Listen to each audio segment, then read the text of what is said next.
European monitors have found bank and credit cards around the crash sites of Malaysia Airlines Flight MH17 in Donetsk region in Ukraine.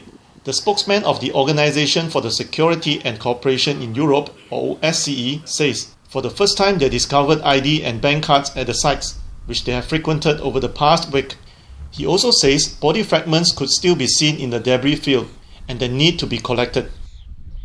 I'll tell you that another striking thing about being here for pretty much a week is the randomness with which parts of the aircraft have fallen.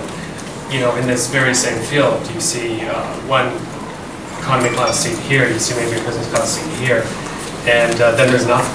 So it's just astonishing how these parts have fallen where they are. Summing up, again, just from day one, that's one of the first things we reported is the lack of perimeter security, and we do acknowledge that this is a very complex area.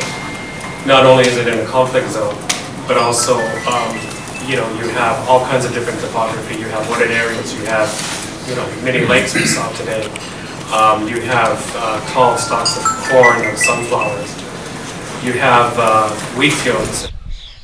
Meanwhile, the STARS team, which has been covering news of the MH17 in Donetsk for a week, reports that the Donetsk city has become a ghost town after being ravaged by a war between the Ukrainian government and separatists in recent months.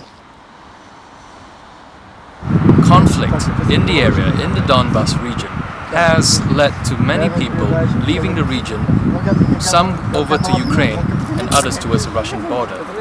Most of the citizens left here, about 1 million in the city area and in the surrounding metropolitan areas, still remain here. Some have supported the Donetsk People's Republic, which is the rebel stronghold which is currently holding on to the Donetsk region, while others are making their way to the train station or the bus stations to take any way out of this region before the Ukrainian army, which is expected to attack at any moment to come. Now, what we've spoken to some of the locals here is that many of them are unable to leave because they're poor, they don't have places to go to, they are sick, or they don't want to leave their children behind. We hope that this city, really beautiful city, is not going to be caught up in a crossfire.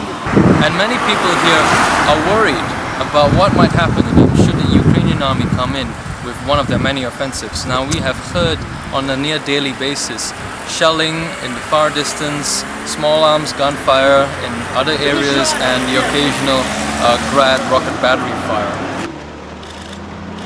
But for now, as you can see, this place remains a ghost town, and it doesn't seem like it's going to change over the next few months. I'm Patrick Lee from the Star Malaysia.